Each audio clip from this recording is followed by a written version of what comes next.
joining you this morning. It's just a really amazing time for all of us right now. And every time I go live, I feel like I am, just getting closer and closer to something, maybe some peace, maybe some resolution. It just feels like things are just changing behind the scenes, kind of seismically, beyond the level of the known, beyond what we can see through our dominant senses. And that sort of leads beautifully into what I want to share with you today, which is looking at our highest form of intuition.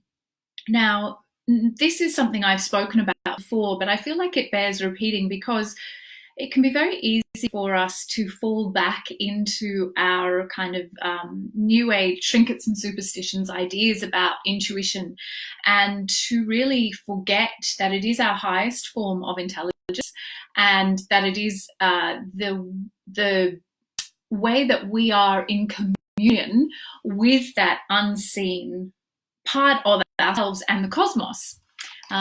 If anyone wants to let me know, if my screen's flashing in and out a little bit, so I'm just wondering if this is all clear for you. If it doesn't look clear, maybe just pop a comment in the box and let me know, because it seems to be doing funny things at my end, but hopefully that is just my end. It's not actually interrupting your view of me, but do let me know if there's any interruption.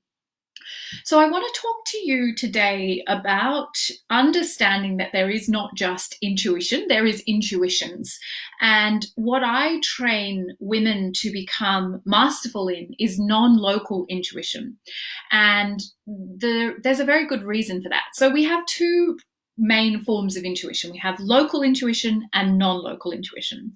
Now, local intuition, I'll just very briefly give you an overview. So if you haven't heard me speak about this before, you'll have a bit of a context for the work that I'm sharing today. Local intuition is our biological form of intuition. So it's based on the fact that we are electromagnetic beings, that we are always picking up information from each other through the fields that our biology produces, and that those, that information can be accessed through proximity.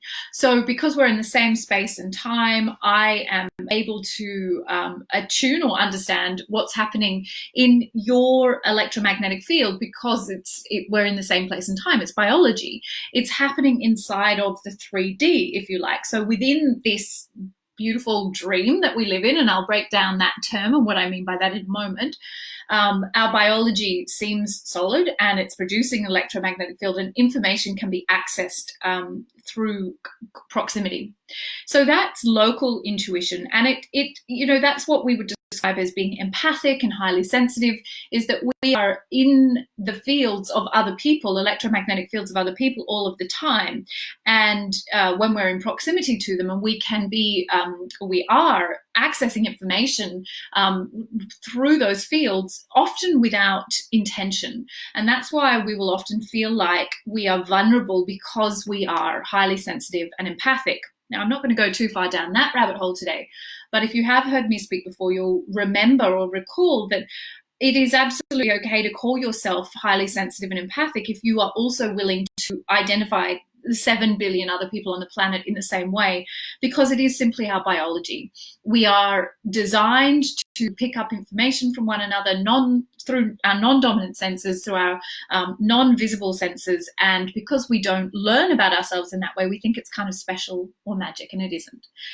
So that's the kind of, I guess, what I would call, it's part of our intuition toolkit. It isn't lesser than necessarily, but it is rudimentary. It's just built into our biology. It's basic, and it's part of how we survive in the world. It is a part of our survival intuition.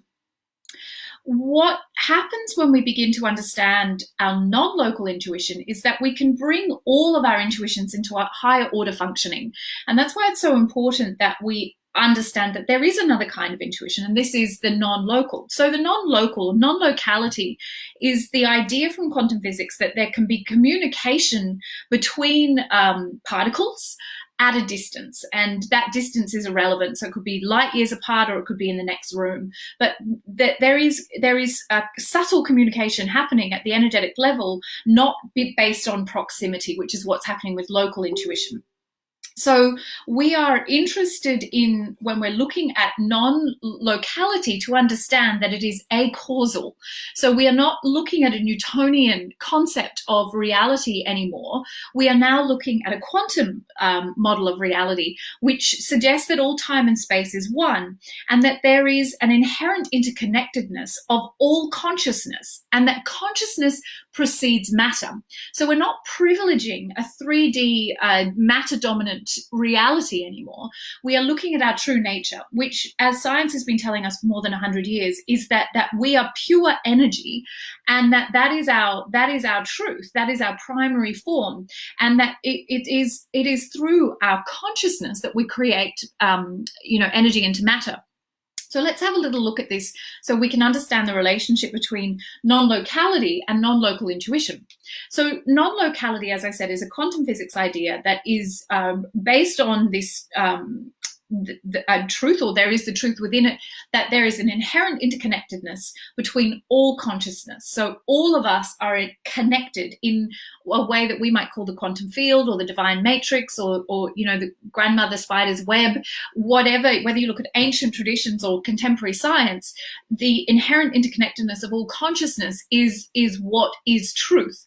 There is communication happening acausally and non-locally, aka not because you picked up the phone and called me, not because we're in the same room, but because all time and space coexists. All is one. So everything that ever was and everything that ever will be exists now. And there is only now. And our capacity to attune to that non-local field is what the function of our non-local intuition is. It's through our passionately focused intention and attention that we can tune out of our kind of 3D dominant mind, evidence-based, 5-sensory experience, and tune into the one mind, what I call the God mind, the infinite consciousness that is all around us and inside of us. No one is excluded from it, to access knowledge, wisdom, information that is going to support us on our life journey at this point in time that we're at now. So we are moving out of a Newtonian reality into a quantum reality. And we are looking at the way that, another way to think about quantum entanglement is that everything is in communication all of the time. It's entangled. Everything is part of one consciousness. Why I privilege teaching this form of intuition to my third level priestess mystic leaders is, of course, I hope evident in the way that I am describing it, is that we are moving from a perception of self as being a local, finite, time and space limited being, to remembering that we are a non-local, infinite, ever-present beingness. And that shift in perspective, that change of mind of what we are, is the reason we pursue the awakening of our intuition. As I'm working on this new book that I'm writing called The Future of Intuition, I'm really getting clear on how the evolution of our intuition is the evolution of our consciousness, or the evolution of our consciousness can be measured by the evolution of our intuition. That's probably a better way of putting it. So that we are seeing an ever-increasing, ever-maturing, ever-expanding understanding of our intuition as we go on the journey of self-awakening to that finite, infinite self, and away from the finite self. So intuition at the non-local level is inviting us to get over the limited perception of ourselves as being a 3D being, creature, and to move back into the truth of what we are. That we are pure energy. We're grappling with this in the third level. My baby priestesses are working really deeply right now with looking at A Course in Miracles and a text by Gary Renard, which is a study of A Course in Miracles called The Disappearance of the Universe. And I love watching their consciousness shift from a local to a non-local perspective. That understanding that everything is consciousness. Nothing exists what we're experiencing at the level of the dream is a projection of our consciousness. It isn't solid at all. And even quantum physics will show us that if you look to the level of the subatomic particle, it's a wave. It isn't a solid particle at all. And that when we are considering that in regards to our intuition, what we're doing is we're shifting from thinking that intuition is something that I stop, I ask a question, I get out my pendulum, I draw a card, I get a tiny bit of information from something out there, and then I go back to being me. Intuition in its non-local form is a state of being. It's a state we live from, and it's a sign of spiritual maturity, so that we're not stopping to ask a question ever. We live in a state of constant communion with that infinite one mind, because we've attuned ourselves, we've attuned our consciousness to the truth that we are not local, we're not finite, we're not separate, and we're willing to shift our perception to admit that grander view of ourselves. It's very cool, it's very big, and that's why we take a year when we go on this journey to break our addiction to thinking of ourselves as a limited, finite creature. It is everything in the world is going to keep saying to you, you are isolated, you are alone, perhaps especially right now. Your communication or to get what you want or you need from the world will require cause and effect. You will have to go out, work hard, do the thing, earn the money. And all of these stories that we are entrenched in from birth tell us that we are finite and limited. And that is the very, very poison that kills our intuition, which is why often when adults start the journey of training their intuition, they feel like it's a reclamation. And I cannot tell you the number of people who've said to me, I was so intuitive as a child. And I say, yes, because that is how we're born. That is our nature. That is our truth. And it is only through the process of domestication and indoctrination into a local reality that we're made to believe that everything is separate and finite, and that in order for us to have what we need, we have to go through the motions in the 3D. So we're really beginning, when we open to our non-local intuition, to permit that shift in perspective.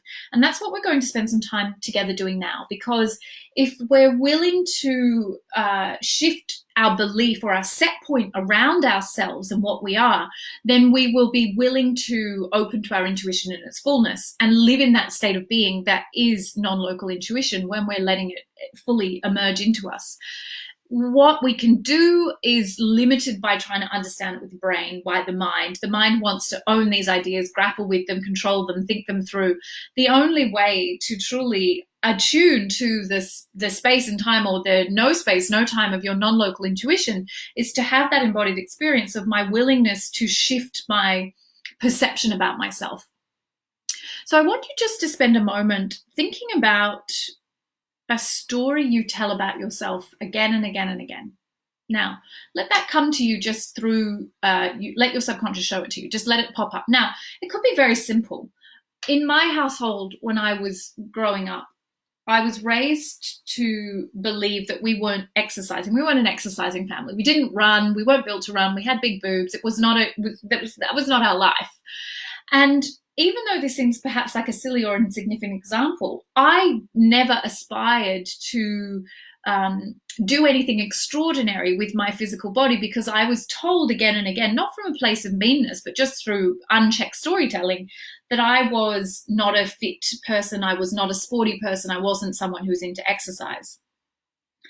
And I realized in my sort of late 30s that I actually didn't know what I was. I had simply bought into a story without checking it, without fact checking it. So I spent a year training to run a 10K run in the Melbourne Marathon, because I wanted to know, well, maybe that's not true. Am I that person? Am I an unfit or not an exercise focused person? Maybe that's not a true story. And in that year, I learned that actually I have a great love of moving body, and I am deeply enamored with optimizing everything about myself, including my physical form, and that there really was no limit to what I was capable of. Now, running wasn't my favorite thing, and after I finished that 10K run, I gave it up. But what it did do was wed me to my yoga practice in a really, really disciplined and focused way as part of my devotion. But this is the story. You see how even though it was innocuous, it wasn't meant to cause me harm, it's still assigned to me a meaning or a state of being that I really had to make a conscious choice about whether I was going to live inside that borrowed story, that borrowed limit. So if you're watching now and you want to do this with me, I invite you to notice if there is a story popping into your head. I'm a person who loves to eat all the sugar, or I'm not a morning person, or I don't like the dark, or, I never win anything. I remember one of my third level priestesses telling me that story and then going on to win everything that I could see. Like every time I turned around and saw her post, she was winning something. And I asked her if she would consider changing her story, because even though the evidence was telling her something different, she'd been indoctrinated at a young age with a story that was no longer relevant, but it was certainly going to be causing her from downloading the full miracle of her life if she kept telling herself that story. So what we're learning is that consciousness creates matter. And in order to shift our perception, we need to change the stories that we tell about ourselves. So notice perhaps if one's not jumping into your head straight away, what's one of the first things that you tell someone? Like these sorts of statements that we make that seem fairly innocuous that are actually really, really dangerous. So once you have that story or that idea in your head, whatever that is for you, I'm going to just take us through some intuitive intelligence tapping, just to do a little bit of neural rewiring. We're going to start to shift our perspective. The story might be, I'm not very intuitive, or my intuition is hit and miss, or, I'm not very good at doing my morning devotion, Ricky, so I can't be a good spiritual person, or, I don't have enough money to properly pursue my spirituality. There's so many stories that we exist inside of, but right now I'd like to invite you to shift your perspective so that the true, innate, unlimited, infinite part of you has more room. When we clear out our fear thoughts, our limiting beliefs, we naturally make more room for what we truly are, which is God or unlimited consciousness. So in a way, we don't need to try and become more unlimited. We are already all the unlimited. We simply need to remove those blocks or impediments that are preventing us from being in that place. So let's work with this story collectively, and you can insert your own, the one that you've identified. But I'll guide us through this story that I'm not very intuitive, or my intuition is hit and miss. And you can add to or insert the story that you're working with as well. But I just want to share the process with you because it's a very simple process. So before we begin, as we begin, let's close down our eyes. It's safe to do so. And if that's not comfortable for you, then just soften your gaze at a point in front of you. Take a deep breath in, filling the belly as much as possible, and hold at the top of the inhalation. When you need to, exhaling out through the mouth with an audible sigh, pulling the belly back to the spine. And doing that 2 more times in your own rhythm, just allowing yourself to arrive, to land in this ever-present now. You might like to use the sound that I'm making on the exhalation, which really helps push all that stale, stagnant air out of the lungs, the shh.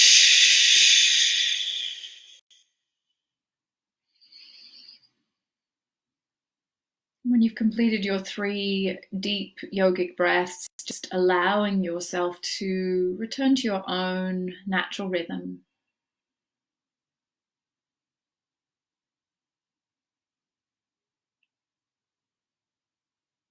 And for a moment, taking 2 fingers or the palm of your chest to palm of your hand to the center of your chest.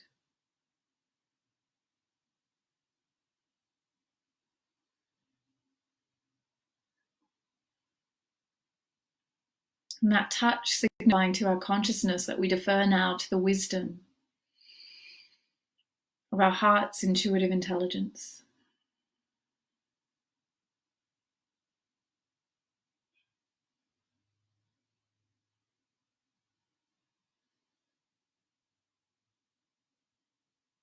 And you may feel an effort sense of expansion of your subtle anatomy, even just by placing your fingers here. You can encourage or enhance that expansion by holding in your mind something for which you feel strong feelings of gratitude.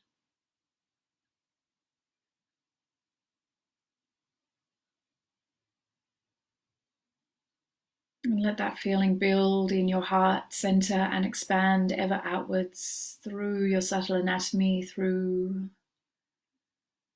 the room in which you sit, bathing everything and everyone.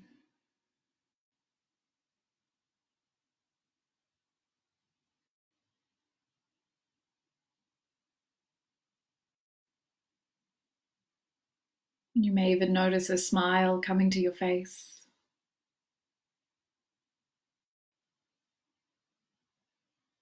Now we are in this state of being that allows us to receive our intuition most optimally. If everything is but a vibration, pure consciousness, the higher our vibration, the lighter our vibration, the more we're attuned to the nature of the one mind, the God mind, the more easily we can receive our non-local intuition.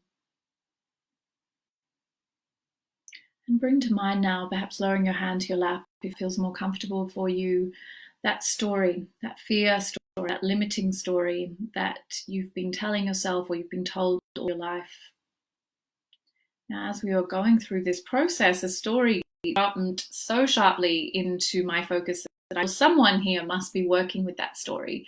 And the story is archetypal, particularly for those of us on the path of service. So we're going to actually use that one, even though I said, we'll work with intuition. We're going to work with the theory that I cannot make money from my sacred service. And this is a fear I see in a lot of the women that I serve. And I think it's something that's sort of in the ether generally, but it's very much archetypal because it's about the denial of your infinite nature. So if that resonates for you, please work with me as we go through the process. However, if you prefer to insert the phrase that you're working with or add it into, work with both, the one I'm sharing and your own dominant fear story, then please do that. You will get borrowed benefits from the process, even if that fear doesn't feel right to you. So what I mean to say is all fear is one fear, all limiting beliefs are one limiting belief. And there is no hierarchy. There's anything that is making us feel less than our infinite nature is causing us to shut down our non-local intuition.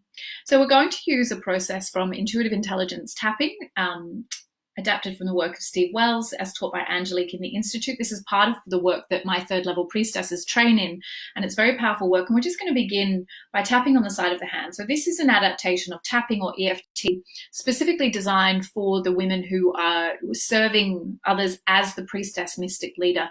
So we've really created a system of working with tapping that is going to support you to support clients to become as free and fearless as possible. And that's really the work of healing. There is no healing without freedom from subconscious fear. And that's why it's just so important that we know how to work with our fear productively, because fear is an ally. So repeating out loud or silently after me whilst tapping on the side of your hand. I now release all my emotional attachment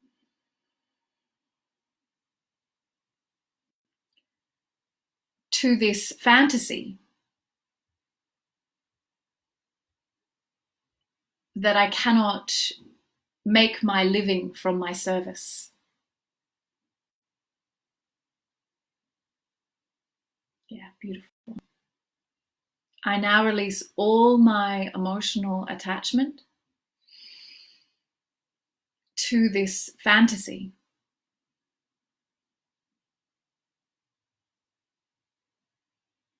that I cannot make my living from my sacred service.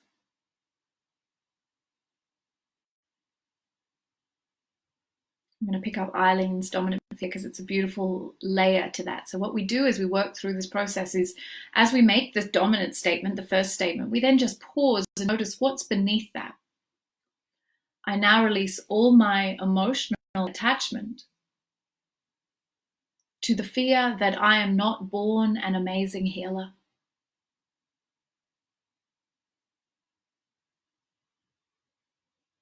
I now release all of my emotional attachment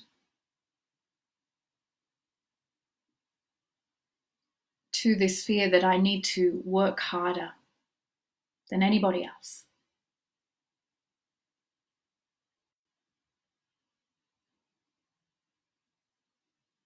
I now release all my emotional attachment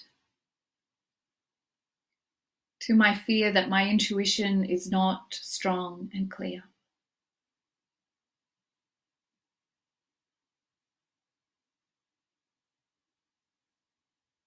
I now release all my emotional attachment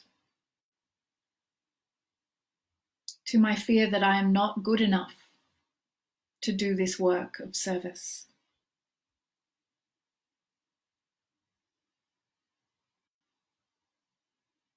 Now, as I'm just attuning to those of you who are participating and those who will listen back later, just feeling what is beneath that. Are there any other layers to what we're working with here?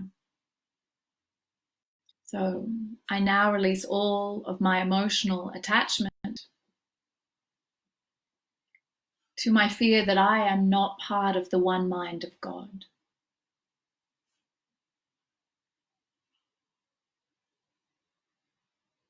I now release all of my emotional attachment to the fear that I am not God.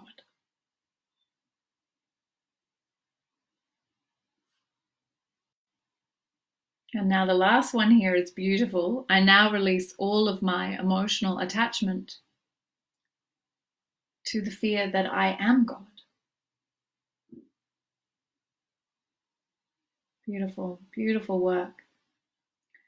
So this process is very seemingly deceptively simple, but in fact, it's such a powerful way for us to work with the layers of subconscious fear as they arise in us. And even just tapping on the side of the hand, just committing to doing that right now for 30 minutes a day, it doesn't have to be at once, will so powerfully attune your subconscious to release fear that you may not even need to go through the process of identifying those fears. We are primed to release fear. That is our nature. And we are shifting our perception away from all of our limiting stories and beliefs. So every time you hear yourself or catch yourself telling a story about who you are that is limited and simply not true, that is keeping you from the truth of what you are, which is unlimited and infinite, then I encourage you to stop and just go through this process if you can, or even just tap on the side of your hand. Just notice you might need to come back to it at a later time. So I now release all of my emotional attachment to the belief that I am not fit and strong in my body. And every time you stop yourself from going into any kind of repetitive storytelling that is programming your subconscious, you are changing your neural pathways and you're unlimiting your consciousness so that you become more readily able to attune to the one mind, to your non-local intuition. I'd love to tell you that there's some kind of, special magic crystal or tonic that you have to drink or drops you need to take or place in the world you need to go to in order to have this increase in your non-local intuition. But the truth is, you are already God. You are already infinite and unlimited. Your only problem, if we want to call it a problem, is that there is this whole bunch of crappy thought, bullshit belief systems that are preventing you from being in your truth. And sometimes there's a reward for staying in our limited belief systems. We don't have to try so hard. We don't have to go to the full expression of what we are. But our birthright is to be optimized as God, to know ourselves as unlimited. And non-local intuition is a beautiful way to measure how willing am I to know my unlimited nature. So that is very simple, very powerful, very profound work. It's work I do every day. I do not start my day without looking at what fear stories are rising right now and recognizing that is fear is a friendly ally serving me to awaken my unlimited nature. And every time I meet a fear, I get more connected to my non-local intuition. So I'm going to leave it there for today. I just invite you just to take your hands into prayer position over your heart and just take a moment to honor yourself for going on that journey if you join me. Honoring those who are here now and who will listen back later, and the infinite intelligence all around us that is holding us all of the time, primed to support us to release our fear. We are primed to release these limited programs. Changing your perception about yourself is the fastest way to increase your non-local intuition. Your non-local intuition is your communion with the one mind of God. That's it. That's what we're here for. So if you would like to go further, maybe spend a year with me, interviews are now open for the third level July 2020 intake We do have scholarships available for those of you who have financial uncertainty because of COVID-19. We understand this is an extraordinary time.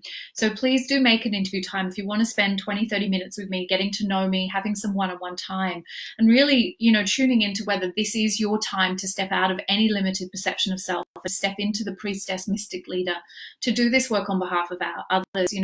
It's our job to increase our power to serve. If we are called to do this work, the world is calling us in now to increase our power to serve. And that is what the third level is designed to do, to take you and all your training and all your skill and just supercharge you and optimize you and send you back out into the world absolutely fearless and so ready to serve in the biggest possible way.